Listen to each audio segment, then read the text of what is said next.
The silent manor, পর্ব সংখ্যা ৫, লেখনীতে Diana Imroz lucky. খুনের কথাটি শুনে আমজাদ বিস্মিত হয়ে গেল, দৃষ্টি এদিক সেদিক করল। তখন তার ম্যানেজার উপস্থিত হয়। সে আমজাদের গা ঘেঁষে বলল, ঘটনাটি আমি আগেই জানতে পেরেছি, কিন্তু আপনি গ্রামের বাইরে থাকা জানায়নি। আমজাদ আহিরকে লক্ষ্য করে সম্মানের সাথে বলল, আপনি ভেতরে চলুন। আহির সহ সকলে ভেতরে গেল। রাদিফ এবং মীর দুজনে ঘরের সামনে দাঁড়িয়ে আছে। ওরা নিজেদের মধ্যে চোকাচোকি করে কথা বলল। বিষয়টি আহির লক্ষ্য করল। এরপর রাদিফ এবং মীর দুজনেই ঘরের ভেতরে প্রবেশ করে। গত ৩ দিন আগে ডিটেকটিভ আহির মির্জার কাছে সংবাদ পৌঁছেছে, আলিমনগরে একটি অনাকাঙ্ক্ষিত খুন হয়েছে। সে তখন থেকেই হকচকিত হয়ে আছে। এরপর মনে স্থির করে সে আলিমনগরে যাবে। আলিমনগর এসে পৌঁছেছে সে সকালে। সকাল থেকে এই পর্যন্ত শুধু একে ওকে জিজ্ঞাসাবাদ করছে। তখন একজন বয়স্ক লোক সংবাদ দেয়, যে খুন হয়েছে তিনি আমজাদ চৌধুরীর একটি কারখানায় কাজ করে। আলিমনগর তাঁতের শাড়ি তৈরি করা একটি কারখানা আছে, সেখানে প্রায় ১০০ জন শ্রমিক কাজ করে। মহিলারা আছে বেশ কয়েকজন, যাদের দায়িত্ব নেওয়ার মতো কেউ নেই, না বাপ, না স্বামী, না ছেলে সন্তান। সেই সূত্র ধরে আহির মির্জা তদন্ত করার জন্য জমিদার বাড়িতে উপস্থিত। বৈঠকখানায় বসে আছে পুরুষরা, আমজাদ, থমাস, আমজাদের ম্যানেজার আবুল কালাম, তার সাথে মীর এবং রাদিফ। সোফার অপর প্রান্তে আহির মির্জা, পেছনে তার সহকারী দাঁড়ানো। বুলবুল এসে চা রাখলো টেবিলের মাঝে। আহির তখন মাথা থেকে ফেডোরা খুলে ফেলল। এরপর শান্ত মস্তিষ্কে আমজাদ চৌধুরীর দিকে তাকিয়ে বলল, মিস্টার চৌধুরী, শ্রমিক মিলন আপনার কারখানায় কতদিন যাবৎ কাজ করছে? এই প্রায় ৬ বছর। ৬ বছরে আপনি তাকে কখনো দেখেছেন তাকে কারোর সাথে ঝগড়াঝাটি করতে, অথবা তার কোনো শত্রুতা আছে কি আপনার সাথে? পায়ের ওপর পা তুলে বসে আহির। আমজাদ ভেবে জবাব দিল, আর ও তো খুব ভালো মানুষ ছিল। তাছাড়া আমি ব্যবসার কাজে থাইল্যান্ডে ছিলাম দীর্ঘ বছর। তাহলে আপনার কারখানা কে সামলাতো? আমজাদ ঘুরে রাদিফের দিকে দেখল। আমার ছেলে এবং ম্যানেজার, বাকি দেখভালের জন্য অনুচারীগণ আছে। এরপর আমজাদ নাকের এবং কপালের বিন্দু বিন্দু ঘাম মোছে। আহির কয়েক সেকেন্ড নীরব রইল। এরপর টেবিল থেকে চাটা তুলে নিল, চায়ে চুমুক দিয়ে বলল, কোনো প্রশ্নের জবাবে কেউ যখন মিথ্যে বলে তখন তার নাকে ঘাম জমে। কি বলতে চাইছেন আপনি? রাদিফ উৎকণ্ঠিত হয়। আমজাদ হাতের ইশারায় চুপ করতে বলে রাদিফকে। আহির চায়ের কাপ টেবিলে রেখে দেয়। তুমি নিশ্চয়ই রাদিফ, যুবক বয়স, তাজা রক্ত। আমার আর তোমার বয়স একই হবে। রাদিফ কিছুই বলল না। আহির পুনরায় জিজ্ঞেস করে, বোনকে নিশ্চয়ই খুব ভালোবাসো? বিচক্ষণ প্রশ্ন আহিরের। রাদিফ একবার মীরের দিকে দেখে বলল, বোনকে তার ভাই ভালোবাসবে এটাই স্বাভাবিক, কিন্তু আমার বোন আছে সেটা আপনি কিভাবে জানলেন? আহির এবার হেসে উঠল সশব্দে। তার হাসি দেখে সবাই স্তম্ভিত হলো। জয়ন্ত দোতলার রেলিং ধরে দাঁড়িয়ে আছে, সে শুনছে তাদের কথোপকথন। তার পাশেই ঠিক কয়েক হাত দূরে মায়াও রেলিং ধরে দাঁড়িয়ে আছে, সেও শুনছে ডিটেকটিভ আহিরের সাথে সবার কথোপকথন। জয়ন্ত ঘুরে মায়ার দিকে দেখল। মায়া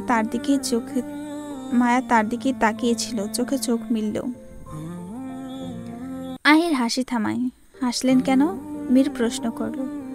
আমি এখানে এসেছি তদন্ত করার জন্য, কিন্তু তার মানে এই নয় যে আমি কিছুই জানি না।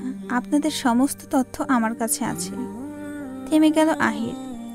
ততক্ষণে সকলে একে অপরের দিকে চাওয়াচাই করছে। আহির আবার বলল, পূর্ব জমিদার বংশের অনেক ঘটনা শুনেছি, তা থেকে বুঝতে পারলাম জমিদার বংশে অনেক সংস্কারের বাইরে গেলে এর পরিণতি ভালো হয় না। যাকগে, সেসব দিয়ে আমি কি করব? আচ্ছা রাদিফ, তোমার কি মনে হয় কে বা কারা শ্রমিক মিলনকে হত্যা করেছে? রাদিফ কিছুটা অপ্রতিভ হয়ে জবাব দিল, তা আমি কিভাবে জানব? আর এরা এরকম করতে পারে তা আমার ধারণার বাইরে ছিল। বলা মুশকিল। আহির একটু হেয়ালিপূর্ণভাবে বলল, মুশকিল? প্রশ্ন দূর এবং জবাব মিলাতেই তো আমি এসেছি। আমজাদ কিছু ভেবে বলল, আপনার তদন্ত করতে কতদিন সময় লাগবে? যতদিন না সত্যটা উন্মোচন করতে পারবো। সোজা সাপটা জবাব দেয় আহির। আমজাদ বলল, যতদিন না আপনার তদন্ত উদ্ঘাটন হয় ততদিন পর্যন্ত আপনি এখানে থাকবেন। আমজাদ থেমে বুলবুলকে লক্ষ্য করে বলল, বুলবুল, ওনাদের জিনিসপত্রগুলো অতিথি ঘরে দিয়ে আসো। এরপর আহিরের দিকে তাকিয়ে বলল, আর কিছু জানার আছে? এই মুহূর্তে বিশ্রাম দরকার। যদি মস্তিষ্কে চাপ পড়ে তখন ধারণ ক্ষমতা লোপ পাবে। আমার সময় মতো যখন তখন জিজ্ঞেস করে নেব যা জানার বাকি। এখন যাই। বলে উঠে দোতলার দিকে যেতেই থেমে দাঁড়ায়। ঘুরে তাকালো মীরের দিকে। তাকে জিজ্ঞেস করে, তুমি কি? আমি মীর জাফান শন, এখানে বেড়াতে এসেছি। আহির চলে যায় অতিথি ঘরে, সাথে তার সহকারী। মীরকে প্রশ্ন করার বিষয়টি থমাসের ভালো লাগেনি। সে কোনোভাবেই চান না তার ছেলে বিনা কারণে হয়রানির শিকার হোক। থমাস আমজাদকে ভরসা দিয়ে বলল, চিন্তা করিস না এসব নিয়ে। খুনটা কে বা কারা করল তদন্ত করলে পরিষ্কার বের হয়ে যাবে। তুমি তো জানো থমাস, আমি আমার শ্রমিকদের ভালোবাসি। ওর প্রাণটা চলে গেল, তার ওপরে আমার কারখানা। জানি না দুর্নাম ছড়িয়ে পড়বে কিনা। এরকম কিছুই হবে না, সাহস রাখো। আহির খুব বুদ্ধিমান, সে ঠিকই সব রহস্য উন্মোচন করবে। তাই যেন হয়। দিন ফুরিয়ে একটা সুন্দর বিকেলের আগমন ঘটল। আকাশে তখন হালকা কমলা রঙের আভা, যেন সূর্য বিদায়ের আগে পৃথিবীকে শেষবারের মতো ছুঁয়ে দিতে যায়। চারিদিক জুড়ে মৃদু হাওয়া, পাতার মর্মর শব্দে মন ভরে যায়।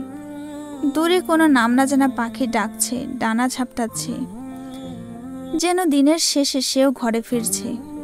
দূরে দূরে গাছের নিচে শিশুরা হাসি চিৎকার করে দৌড়ঝাঁপ করছে।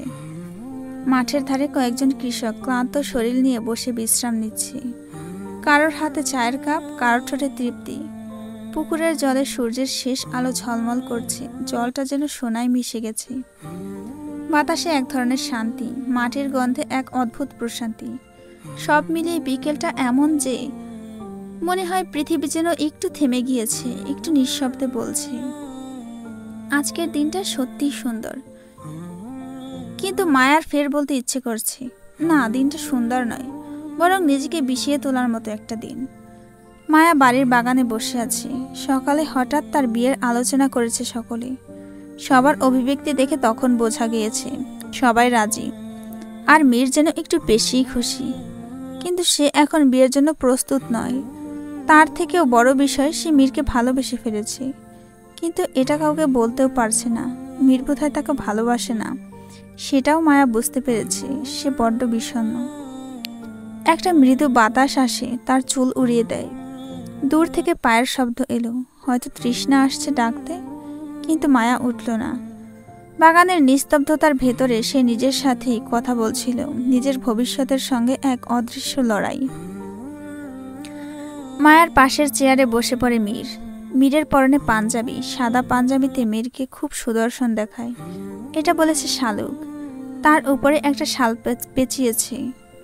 দিনের শেষ প্রহরে শৈত্য প্রবাহ ধীরে ধীরে বেড়ে যায়। মায়া মিষ্টি রঙের একটা থ্রি পিস পরেছে, গলায় ওড়না পেঁচানো, সুতি কাপড়ের থ্রি পিস। কোনো শীতের পোশাক নেই পরনে। মীর তখন নিজের গায়ের শালটা খুলে মায়ার পেছন থেকে জড়িয়ে দেয়। মায়া আকস্মিক অবাক হলো। এতক্ষণ তার পাশে মীর বসেছিল, সে খেয়াল করেনি। মায়া মুখ ফিরিয়ে নিল। মীর আবিষ্ট কণ্ঠে বলল, বিয়ের কোণে রাগ করে আছে দেখছি। বিয়ের কোণে কি সবসময় হাসি খুশি থাকতে হয়? আমার বিয়ে নিয়ে আপনাকে ভাবতে হবে না। তা কি করে হয়? আমার তোমার বিয়ে নিয়ে অনেক শখ আছে। গ্রামের বিয়ে কখনো সচক্ষে দেখিনি, কিন্তু এখন আমি ঘনিষ্ঠ আত্মীয়র বিয়ে দেখব। অনেক আনন্দ হবে, কি বলো তুমি? মায়া মীরের দিকে তাকিয়ে বলল, সত্যি খুব আনন্দ হবে? মীর মায়ার চোখের দিকে তাকায়, তার চোখে জল। মীর কিঞ্চিত অবাক হয়ে বলল, তুমি কাঁদছো কেন? তুমি কি বিয়েতে রাজি না? আর আমরা তো তোমার বিয়ে এখনই দিচ্ছি না। তোমার পছন্দের কেউ থাকলে বলতে পারো। বলো, আছে কি? মীরের এরূপ প্রশ্নে মায়া নিশ্চিত হলো মীরের মনে তার জন্য কোনো স্থান নেই। তৃষ্ণা ঠিকই বলেছিল, বিদেশি ছেলে ফিরে আবার বিদেশেই চলে যাবে। হয়তো এর মনেও কোনো না কোনো বিদেশিনীর বসবাস। মায়া দৃষ্টি সরিয়ে ফেলে বলল, অবশ্যই আমি বিয়েতে খুশি। বাবা যেই ছেলে পছন্দ করবে আমি তাকেই বিয়ে করব। বলেই বাগান থেকে ঘরের ভেতরে চলে যায়। মীর মায়ের যাওয়ার পানে দেখে বলল, মেয়েদের আর কিছু থাক বা না থাক, রাগ থাকবেই। আর এদের রাগের কখনো কখনো ব্যাখ্যাও হয় না। ব্যাখ্যা থাকলেও বলতে চায় না। অদ্ভুত, খুব অদ্ভুত। মীরের কাছে উপস্থিত হয় আহির। মীর তাকালো আহিরের দিকে। আহির গাঢ় খয়েরি রঙের শার্ট পরা, সাথে অ্যাশ রঙের প্যান্ট। সে পুনরায় পায়চারি করতে করতে বলল, দুনিয়াটা বড়ই বিচিত্রময়। আমরা মানুষকে চিনতে পারি না, কখনো তাকে চিনেও না চেনার ভান করে থাকি। কখনো প্রিয় মানুষটির চোখের সামনে আমাদের ভালোবাসা পাওয়ার জন্য ছটফট করে, কিন্তু আমরা তাকে মূল্যায়ন করি না।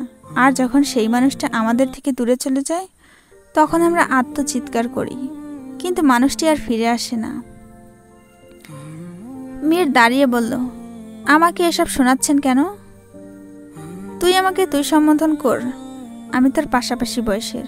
মীর মসৃণ হেসে বলল, হঠাৎ করে তুইটা আসবে না, তবে কোনো এক পরিস্থিতিতে চলে আসবে তুই ডাকটি। আমি সেই পরিস্থিতির জন্য অপেক্ষা করছি বলে হাসে অহির। মীর ও আহির দুজনেই বাড়ির চৌকাঠ পেরিয়ে সরু পথ ধরে হাঁটতে লাগলো। মীর একটি সিগারেট ধরালো। সিগারেট খেলে ক্ষতি হয়, আহির বলল। মীর সিগারেট ফুঁকে বলল, ক্ষতি হবে জেনেও জীবনের ঝুঁকি নেই আমরা, হয় শখের জন্য নয় সুখের জন্য। আহির গভীর শ্বাস ফেলে বলল, শেষমেশ শখও পূর্ণ হয় না, সুখেরও দেখা মেলে না, কিন্তু হৃদয় দিব্যি পুড়ে যায়। প্রতিদিন সিগারেট খাও? না, মাঝে মধ্যে। মীর সিগারেট ফেলে দেয়। আহিরের দিকে তাকিয়ে নীরব বিভ্রান্তি নিয়ে বলল, আপনি সত্যি ডিটেকটিভ তো? আহির ঘুরিয়ে প্রশ্ন করে, তুমি সত্যিকারের ডিটেকটিভ নও তো? মীর হেসে উঠল, সাথে আহিরও। আহির থেমে বলে, তুমি যেইভাবে জিজ্ঞেস করলে আমার এটাই মনে হলো। শালক নিজের ঘরে বসে আছে, আমজাদ ইজে চেয়ারে বসে আছে, বিষণ্ণতায় ছোঁয়া তার মুখ।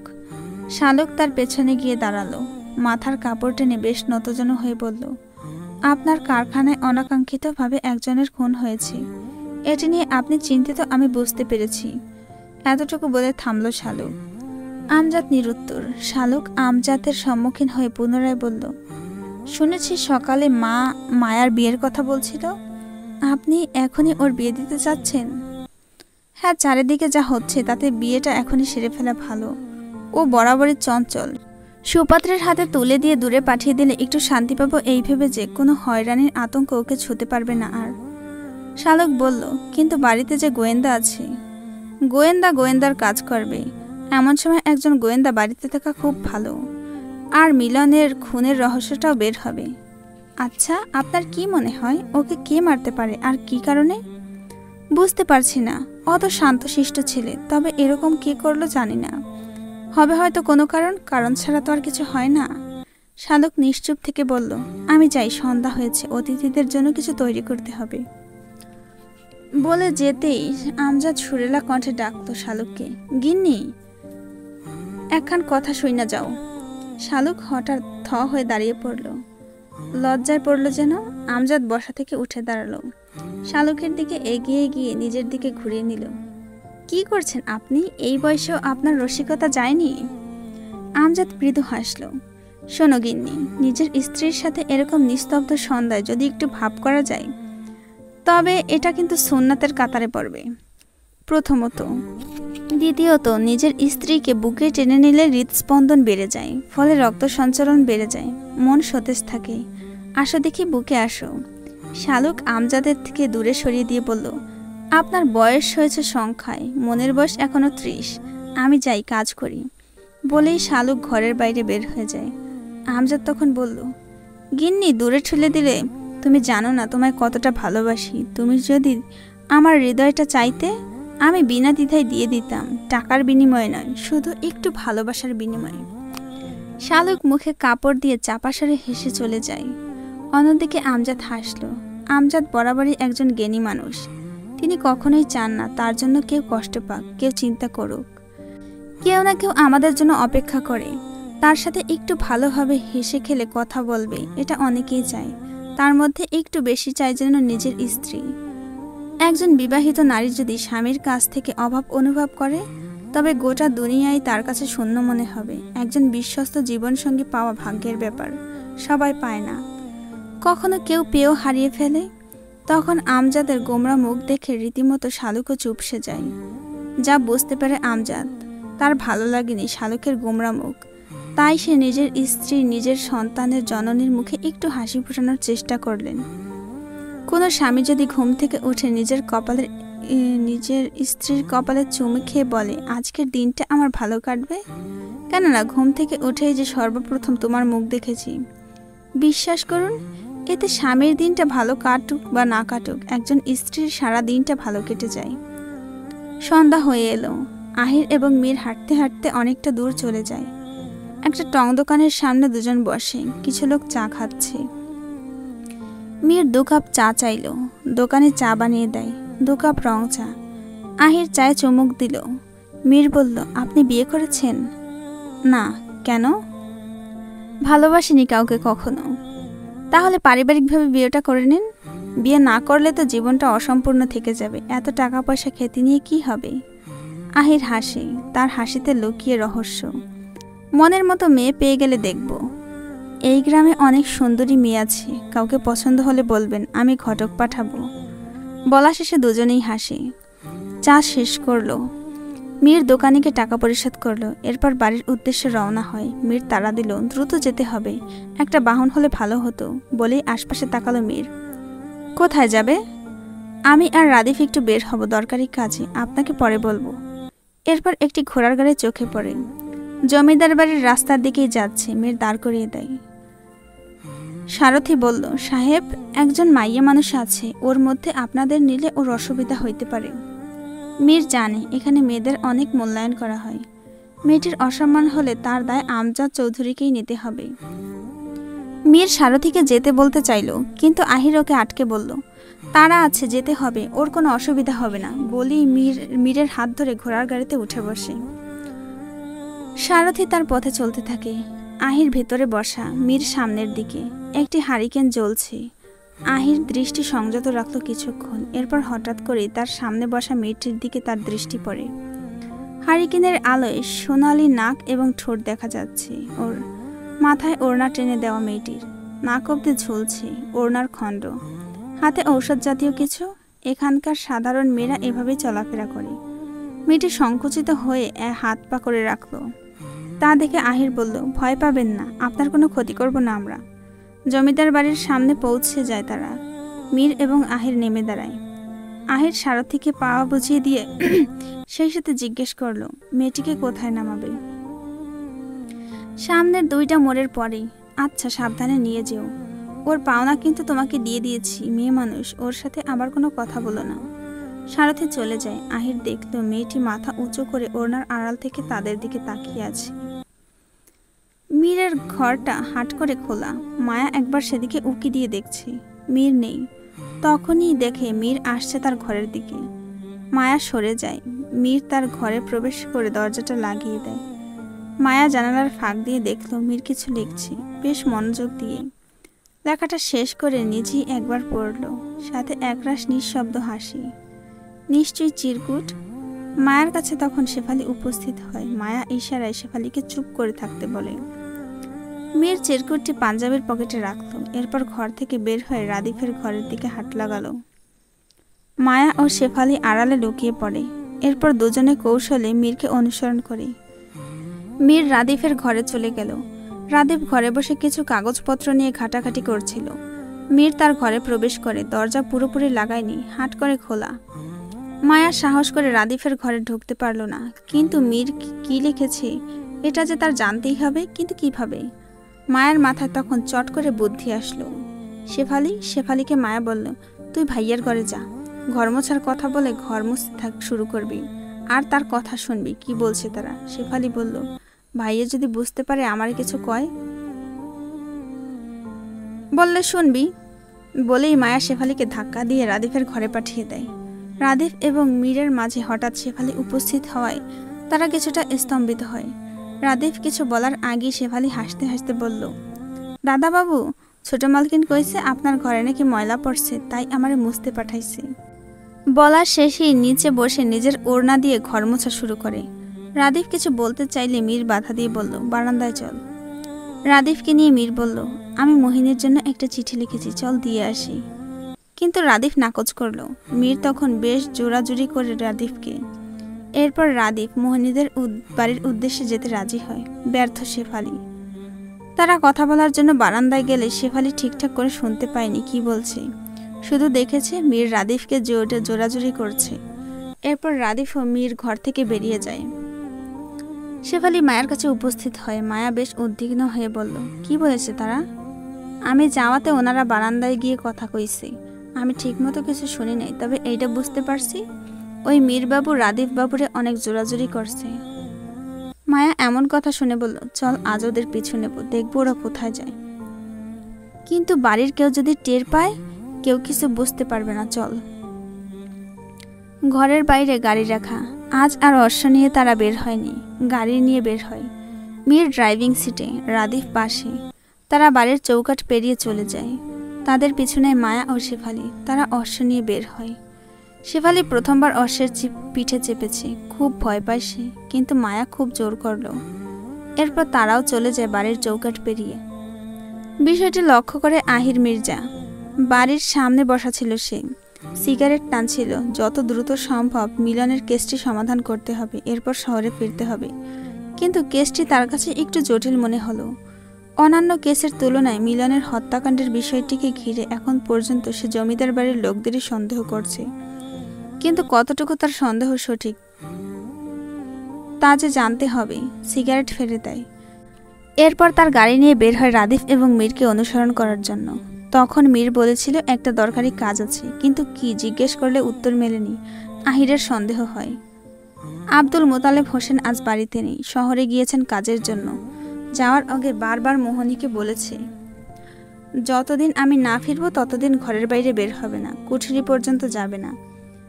এখন ঘরে শুধু মোহিনী, মা। মোহিনী কথা শুনেনি তার বাবার, তার কাছে মেয়েরা নাচ শিখতে এসেছে। সে তালে তাল মিলিয়ে নাচ শেখাচ্ছে ওদের, চারপাশের মোমবাতি জ্বালিয়ে রাখায় সেই আলো ধরেই ওরা নাচছে। ঘুঙুরের শব্দ ভেসে আসছে মীরের কানে। ছোট্ট কুঠুরির পাশে কিছু ফুল ও ফলের গাছ। আব্দুল মোতালেব নিজের হাতে বাগানটি করেছেন। তিনি সবসময় বলতেন, বৃক্ষের মতো আপন কেউ হয় না, বৃক্ষ আমাদের ফল দেয়, ছায়া দেয়, অক্সিজেন দেয়। বাগানের ভেতরে দাঁড়িয়ে আছে মীর ও রাদীপ। রাদীপ এখনো বারবার বলছে, চিঠিটা ওকে দিস না, কিন্তু মীর শুনছে না। সে উক্ত সময়ের অপেক্ষা করছে কখন দেবে। তাদের থেকে কয়েক হাত দূরেই মায়া ও শেফালি, আহিরও তাদের লক্ষ্য করছে। বেশ কিছুক্ষণ অপেক্ষা করার পর কুঠুরির মেয়েদের নাচ শেষ হয়। মীর তখন কোনো দিকে না তাকিয়ে সোজা কুঠুরির ভিতরে প্রবেশ করে। মোহিনী হাঁটু ভাঁজ করে বসে পা থেকে ঘুঙুর খুলছিল। তখনই তার সামনে একজোড়া পা উপস্থিত হয়। বাদামি রঙের চামড়ার স্লিপার জুতা পায়। মোহিনী কিছুটা আকস্মিক হকচকিয়ে গেল। এরপর ধীরে ধীরে বসা ছেড়ে উঠে দাঁড়ালো মীরকে দেখে। অন্যদিকে রাদীপ চারপাশটা দেখছিল, কেউ দেখে ফেললে বলে, যদি এরকম ঘটনা কেউ জেনে যায় তবে নির্ঘাত বড় ধরনের ঝামেলা হবে, জমিদার বাড়ির ছেলেদের দুর্নাম হবে। বেশ উসখুস হলো রাদীপ। তার পেছন থেকে মায়ার পাতার আড়াল থেকে মীরকে লক্ষ্য করছে। মোহিনী ভয়ে ভয়ে বলল, আপনি কে, আর এত রাতে আমাদের কুঠুরিতে কেন? গ্রামের কেউ দেখে ফেললে মহা বিপদে পড়তে হবে, চলে যান। মীর বলল, থাকতে আসিনি, চলে যেতেই এসেছি, শুধু তোমাকে একটা জিনিস দিতে এসেছি। বলেই পাঞ্জাবের পকেট থেকে চিঠিটা মোহিনীর দিকে এগিয়ে দিয়ে বলল, আমি জবাবের অপেক্ষা করব, তুমি ভেবেচিন্তে তোমার উত্তর জানাবে। আজ রাতটাই তোমার সময়। যদি তোমার উত্তর সহনীয় হয় তবে আগামীকাল সন্ধ্যায় দিঘির পাড়ে এসো। মোহিনী একবার ঢোক গিলল, সতর্কতার সাথে এদিক ওদিক তাকালো। এরপর চিঠিটা হাত থেকে নিয়ে নিল। মীর মৃদু হেসে চলে যায়। মোহিনীর থেকে নাচ শিখতে আসা একজন মেয়ে বলল, তোমার রাজকপাল, জমিদার বাড়ির ছেলের বউ হবে, এই সুযোগ হাতছাড়া কইরো না। পরদিন সকালবেলা চারিদিক জুড়ে নিস্তব্ধতা, কুয়াশা আর এক অদ্ভুত শীতল হাওয়া। আলিমনগর এই গ্রামের নামের মধ্যে যেন লুকিয়ে আছে কোনো পুরনো রহস্যের ছায়া। আহিরের ধারণা কয়েকদিন আগেই এখানে ঘটেছিল এক অমানবিক হত্যাকাণ্ড। মৃত ব্যক্তির নাম মিলন, নম্র শান্ত স্বভাবের মানুষ। গ্রামে কেউ তার সম্পর্কে খারাপ কিছু বলেনি কখনো। তাহলে মারল কে? আহির বিমোহিত। কিন্তু 5 দিন আগে সকালে মিলনের নিথর দেহ পাওয়া যায় কারখানার পেছনে গুদামে। চারপাশে ছড়িয়ে থাকা তুলোর গুঁড়া, ভাঙা টেবিল আর রক্তের ছোপে ঢেকে যাওয়া মেঝে যেন চিৎকার করে কিছু বলতে চাইছে। কারখানার ম্যানেজার আমজাদ চৌধুরী ঘনিষ্ঠ আবুল কালাম সে পুলিশকে জানিয়ে প্রথমবার নিজের নির্দোষিতার দাবি করেন। আমি কিছুই জানি না ডিটেকটিভ সাহেব, শান্ত কণ্ঠে বলেছিল সে। ও ছেলেটা সবার প্রিয় ছিল, আমারও। আবুল কালাম প্রথম দিন আহির মির্জার সাথে কথা বলে। আমজাদ চৌধুরী শুধু শান্ত থেকে জবাব দিয়েছিল গতকাল, কিন্তু ডিটেকটিভ আহির মির্জা জানে যখন কেউ অতিরিক্ত শান্তভাবে কথা বলে তখন তার ভেতরে লুকিয়ে থাকে কিছু না কিছু।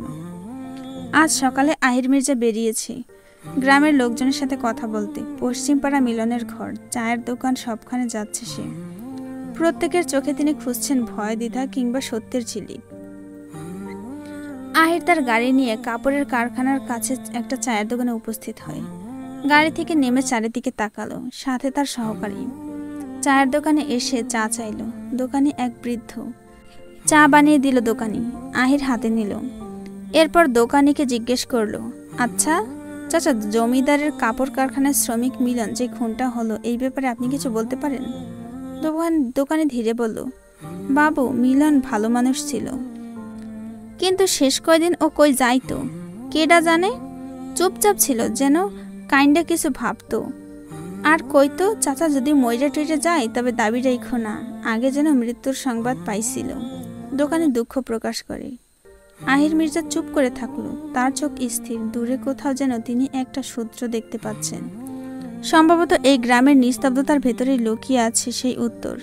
কে বা কারা চেয়েছিল মিলনের খুন? কারণ হতে পারে কি? ও আগেই কেন মৃত্যুর কথা বলেছে? আহিরের ভাবনার ভাঙানোর জন্য তার সহকারী বলল, স্যার, গতকাল রাতে আপনি মীর আর রাদিফকে সন্দেহ করে তাদের পিছু নিয়েছিলেন, কিছু পেয়েছেন? আহির চায়ের কাপ রেখে বলে, মেইলি কেস, ওসব নিয়ে ভাববার সময় নেই। আজ সূর্য ওঠেনি, কুয়াশায় ঘেরা চারিপাশ।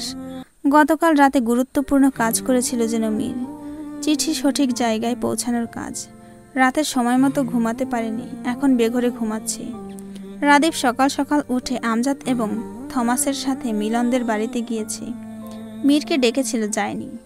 তখন ডাকতে ডাকতে হাজির হয় বুলবুল। বুলবুল পরপর কয়েকবার ডাকার পর মীরের ঘুম ভাঙে। জ্বালাচ্ছিস কেন, যা এখান থেকে। আপনি পরে ঘুমান, ওদিকে অঘটন ঘটে গেছে। বলতেই মীর লাফিয়ে উঠে বসে। কি হয়েছে? বুলবুল হেসে মীরের পা টেপা শুরু করে এবং বলল, এটা না বললে আপনি তো ঘুম থেকে উঠতেন না। তুই আমার পেছনে কেন পড়ে আছিস? মীর হামি তুলল। আমি আপনার পেছনে পড়ে নাই তো, আমার মালকিন বলছে সবার খেয়াল রাখতে, তাই খেয়াল রাখছি। আরে মদন, খেয়াল রাখতে বলেছে, কাউকে লুকিয়ে লুকিয়ে অনুসরণ করতে বলেনি। বুলবুল মুখটা অন্ধকার করে ফেলে। ও মীরকে অনুসরণ করছে, লুকিয়ে লুকিয়ে কথা শুনছে, তা মীর জেনে গেল কিভাবে? মীর একটা সিগারেট ধরিয়ে ফুঁকে, আচ্ছা, তোর মায়া আপামনি কি ঘুম থেকে উঠছে? সংবাদটা দিমু তার আগে আমার একটা জিনিস চাই। কি চাই? টাকা। তুই টাকা দিয়ে কি করবি? মানুষের কতই তো শখ থাকে, আমার শখ আমি শহরে ঘুরতে যাবো, তাই টাকা জমাই। মীর মানিব্যাগ থেকে টাকা বের করতে করতে বলল, টাকার দরকার বললেই হয়। বুলবুল টাকা হাতে পেয়ে বলল, গতকাল রাত থেকে মায়া আপামনির শরীরে জ্বর। মীর তীক্ষ্ণ কণ্ঠে বলল, কি বলছিস? আমায় আগে বলবি না কেন? আগে বললে আপনি জ্বর বুঝে আসতে দিতেন না? বুলবুলের বোকার মতো কথা শুনে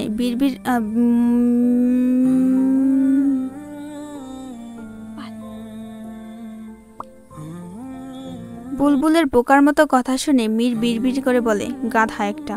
বলেই দ্রুত মায়ার ঘরের দিকে ছুট লাগায় মীর।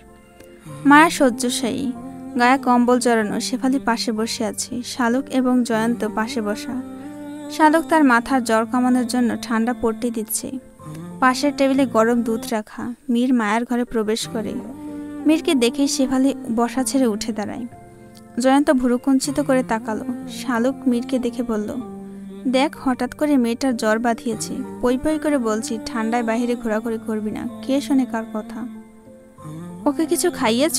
মীর বলল, সেই কখন দুধ এনে রেখেছি, বলে ইচ্ছে করে না খেতে। মীর তাৎক্ষণিক কিছু ভেবে বলল, ছোট মা, দাদি তোমাদের নিচে ডাকছে, একজন লোক এসেছে। শালুক বলল, শেফালি তুই দেখ ওকে খাওয়াতে পারিস কিনা। চলুন মা, দেখি গিয়ে কে এসেছে। বলেই শালুক ঘর থেকে চলে যায়, কিন্তু জয়ন্তী গেল না। সে ঘরের বাইরে ঘাপটি মেরে দাঁড়িয়ে রইলেন। মীর মায়ার পাশ ঘেঁষে বসে। মায়া অন্যদিকে মুখ ঘুরিয়ে নেয়। মীর বলে, উঠে বসো। আমি উঠতে পারবো না, শরীর ব্যথা। তখন মীর শেফালিকে লক্ষ্য করে বলে, এই ওকে উঠিয়ে বসা। আপনার কথা আমি শুনতে বাধ্য নাকি? মায়ার প্রশ্ন। কথা কম বলো। পুনরায় শেফালিকে বলল, তোকে কি বলছি কানে যায়নি? শেফালি তখন মায়াকে উঠিয়ে বসায়। এরপর মীর দুধের গ্লাসটা মায়ের দিকে এগিয়ে দিল। মায়া নাকচ করল। মীর শান্তভাবে খেতে বলল। মায়া এবারও মুখ ঘুরিয়ে নেয়। কেন মীরের কথা শুনবে? গতকাল মিস্টার মাস্টারের মেয়েকে প্রেমপত্র দিয়েছে, যা মায়া সচক্ষে দেখেছে। এরপর আর মীরের সাথে তার কথা বলতে ইচ্ছে করছে না। মায়া দুধ খেতে না চাইলে মীর জোর করে খাইয়ে দিল। শেফালি তখন বলল, এইভাবে চাইপা ধইরেন না, অসুস্থ আপাই। চুপ ছোকরি। জয়ন্ত ঘরের বাইরে থেকে এতক্ষণ সবকিছু দেখল। এরপর সে স্থান ত্যাগ করে।